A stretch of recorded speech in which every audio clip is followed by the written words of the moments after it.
Odofo ye mobibia jumobibia kwaba ediba African History and Heritage TV so and then some for historian Kodjajimai might jakumia biu na ansa na medeka se bono ebebano ebeda obo adease se abrenyi na omaya hoden na iguso edeye adwuman ebesa asre obo ade nsam nshura ede ama African History and Heritage TV atifo ne ahwefo nyina se bribia ede content tumu a mohwe na mo subscribe share ma afoforo nso enya bi ehwe eya adesua ye channel we de ye dikana to ya numtuo se eya adesua enti no ne ye obete no na wa subscribe se nene ye first time a wo ba ye channel so a for send me a subscription button no so na sign share like it subscribe na like it na share ma afoforo nso enya bi enti efize asema ye de ba no eya sempatre enene nansa ye de Asante Confederacy ho asembai na ye kan se amanaman no a be ko join ni Asante Confederacy no even ba be wa Asante mane no kra no mprimpri Ashanti region no aye be kan se Asante man no ne kukuo ho ne si edition be de nhyehyɛ bi to form ansana be join ni Asante Confederacy bio and ye friend Asante my council no na no ebe tuja ene soso no metwa sanko bono so na no de no na efa mampon ne krata otro okoma Chief Commissioner of Asante say obe join Asante Confederacy no a nhyehyɛ bi a ewo ho no okuchire eduku nkrata so commerce Chief Commissioner of Asante na ne yehwe ne Dwaben enso ekaye osi Dwaben Hennes office Dwaben Ashanti 20th January 1933 osi proposed Ashanti Confederacy. Our good friend, we the undermarked have the honor most respectfully to submit through the local authorities for the information of His Majesty, the King, in council, that we are entirely in harmony with the proposed unification of the old Ashanti Confederacy, provided that the Asantehene would be made to observe the following customs regarding the Dwaben state of old. You can say, Nananum Dwaben for can say, Bebe join Asante Confederacy no. Senior Brunino, Britain Bruni, CCA, Chief Commissioner of Asante, and Nordic Oti Kumase de proposal na sa adwen no ba e dia ene na be ka se esese Asantehene ode ba mamre Dwabenfo ba mamra ewo ho eye adwuma na ba mamre no na obe boboso yi o say number 1 that Dwabens pay no tribute of any kind whatsoever to the Asantehene Odi Dwabenfo intuanton bia emma Asantehene. Number 2, that in terms of war, Dwabenhene does not receive supplies of gunpowder or gun or lead from the Asantehene, and that after a war, the booty of the Dwabens are not subjected to Asantehene scrutiny of any kind whatsoever. O say sabre no na be konbo Asante no na sebe kokon a etuo na tuduro nyina ye Asantehene na eto ba ne beto bade nti no be kon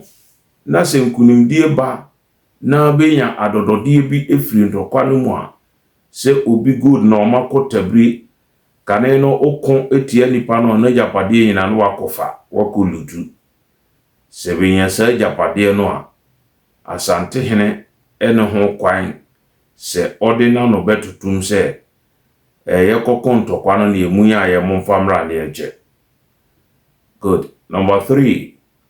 that Jabin render no menial services whatsoever to the Asante hene. Or si Jabin for adie bia ye de ensa ya eye soma ye de ensa esum bia Jabin for ene kwan se be yesa se bebe tiase ema Asante Confederation na obadia sa nhihye no ese Asante hene diso. Number 4, that no share of any treasure trove, that is in the modern language, concessions or rents, etc., from Jabin's land goes to Asante hene. Or say, Jabin so ordinance ase ekoma timber contractor no twanuya so concessioner ana se odi asase han biu kwan bi obefa so ede na asase aye adwuma ma Jabinfo ma adiso mfaso no Asante hene ene ho kwan se ordinance no tutu. We have the honor to be your good friends. Nananom atrankunya bisane sakratei by nipa abiasanan. No say Jase hene Kufia na the president of the Jobin Council.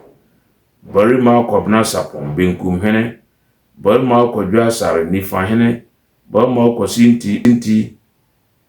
ya onoso ya hemfuno bi. O hene Kofi Pon Adwampon hene, Chief Kofi Bosia, Chief Kwabna Asubonten, Elder Adwampon, Chief Kwabna Aku Okonkronti hene Adwampon, Chief Kwabna Koko, Elder Nobuom, Chief Kwabna Sapon, Odikuro Asumja, Chief Yao Ajapon, Ohene Kwabna J. Dwaso hene, Ohene Kofi Antwi, Odumase hene, Ohene Kwabna Anane, Famso Dikuro, Kofi Ntiamwa, Chief Kofi Ntiamwa, Ncherekwasi Dikuro, Chief Kwabna Ajapon, Odikuro of Ahiresu, Jau Elder Dwaso, Chief Yao Mponua Ochiame Dwaso, Chief Kofi Nemo Bomfa hene, Kwame Sem representing Nkonyaswa for hene, Chief Yao Mensa Nsenia for hene, Chief Kofi Asom Elder Odomase, Chief Adiya Ochiame Odomase, Chief Kra Ochiame Odomase, Kwame Adu Bamuhene, Chief Kwadodua Krunti hene Odomase, Kwabna Oduru Sana hene, Kwame Mensa Atwidiem hene, Kwame Kwafu Nyabo Dikuro, Yao Antwi Odikuro Prahonso, Kwabna Aje Odikuro Memuna, Kwabna Aje Kronkron hene Konongo, Chief Kosijasi Akuse hene. Nanan mo abishan sa akratay 34. Now, yonko ne yetosu mienu so. Hene's office Kumawu 8th August 1933 proposed Asante Confederacy. Yena nanom Kumawu so krata bede koma broni efa Confederacy no honi. Also, we undermarked councillors and elders of Kumawu decision have the honor most respectfully to submit through the local authorities for the information of His Majesty the King in Council that we are not in harmony with the proposed unification of the old Confederacy on the grounds that we are not going to serve the would-be Asante hene, rather the British government. Nea yena nanum Kumawu kan se ezo kan yena se Dabida Asante Confederation no de bebe ka ho anya de a bebe som Santehene na mom se be som Santehene Bruni through Santehene de bentiase beni Bruni no Britain Bruni edi sa nkita ho no sa foi ene sinsa mebobo obedin ahemfo be se aduonu mienu wonom ene sinsa kumawu de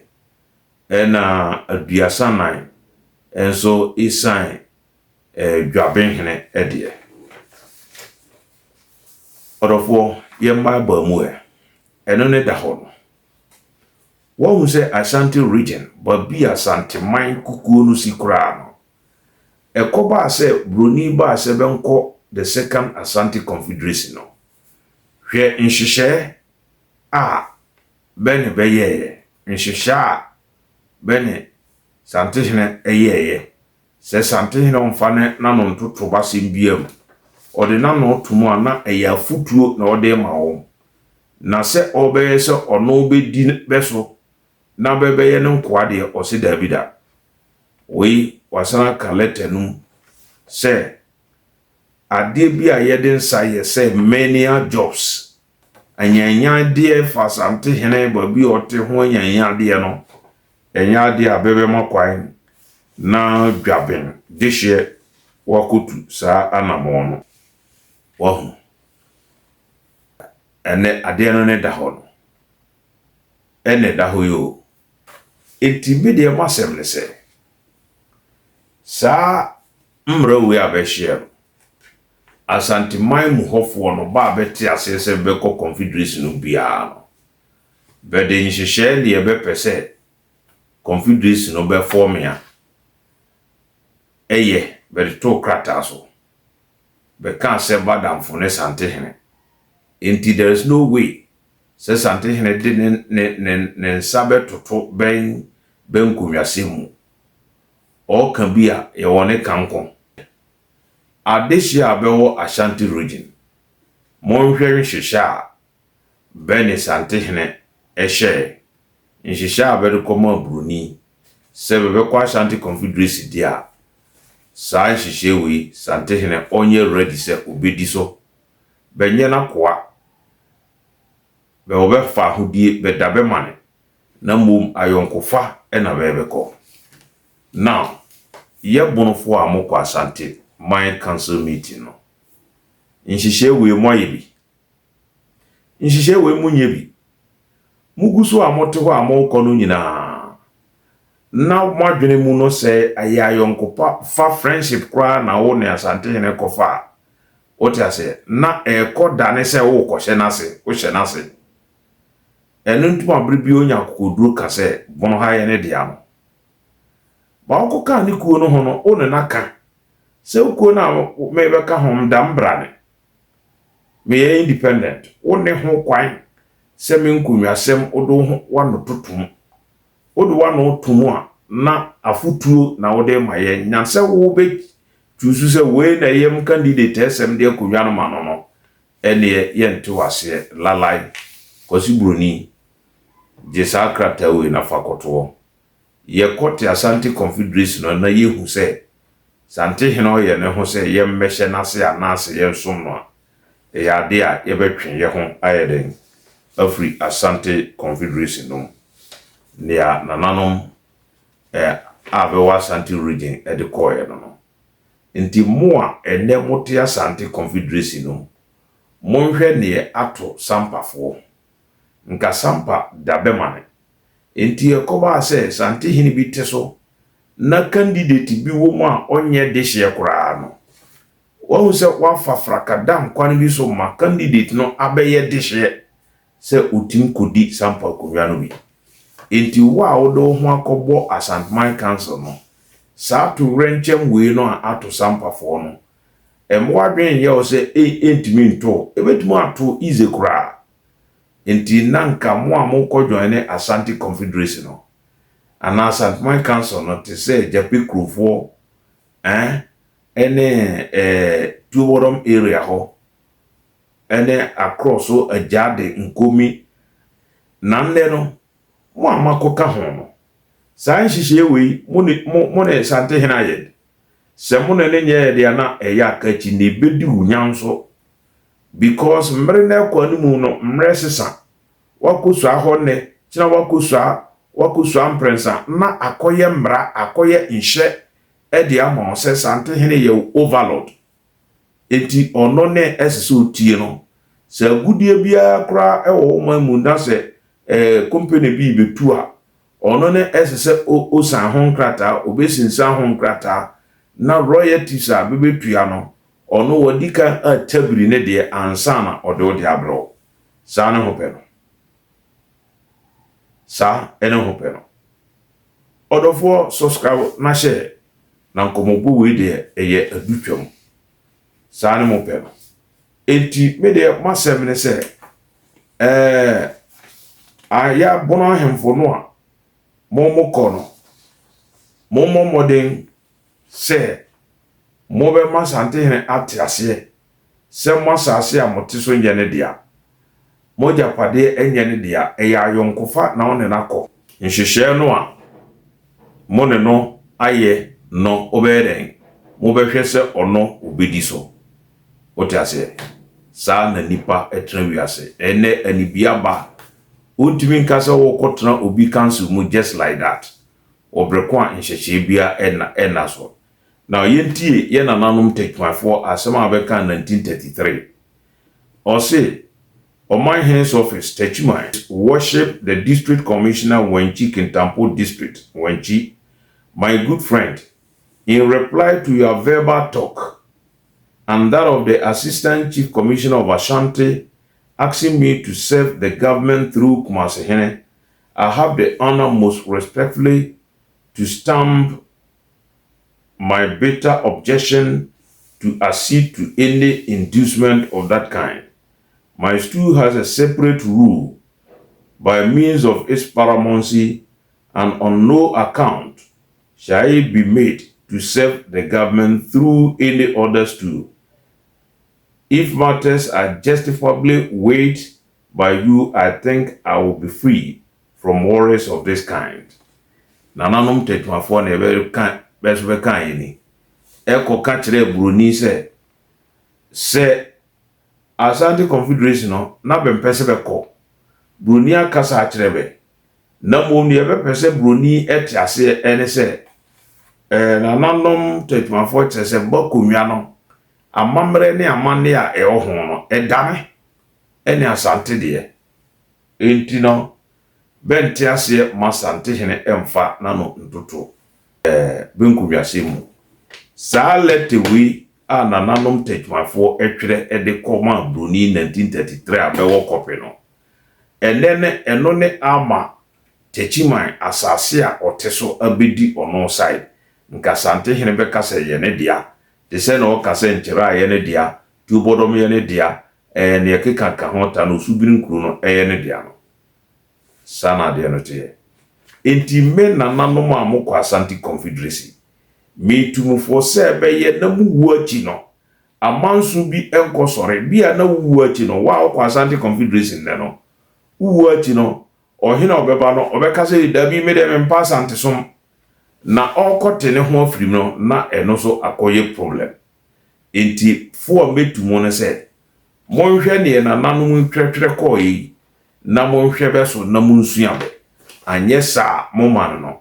mo bono mano no babia otibia so otimu ba na ne kro ne babia no o mana no che na odi akoche utumfo wasase a oteso che na odi akoche utumfo yentwere ne krata mu se odi akoche utumfo de na mo anamo a obetutu no ebe ya dansidie na kyena bi otumfo kase o hye na se na koa no enti adododie bi abo wasase mi esese ono ni dimu akotena ote ase wankonya ehu problem na okaka se dabi na odwo ko jina court na court ka krata o se ekre se onene ntemu asem no one ho kwan so de na no tutum bi no wa akokire no ha sabre no beba no odofo bia na akachi me na nanom bia na akachi nti asema meken momfo mo aba na ebetima si ebetima si a enye asempetwa enti mensebre no bede nkomobo no ebesia na meto akoso a kenkan enhihya adehia be wa santeman mu ba be wo the former Bono Ahafo region no mu no asema bede koda CCA Chief Commissioner of Ashanti Asabre no ayese regional minister se opese beka bom as Council of Chiefs se de da mkano eye ahemfo nkabom ku na abrofo no te ede ama Asante na ho adwo na batim adibebia na mum enye the old Asante Confederation na betwitwa tire nom ne kro ne ba no eno ena na be pese be restore odofo me den komo bono abawi ye subscribe na share nama afoforo so enya binti efise enkomo eya adesua ye mema monitie ade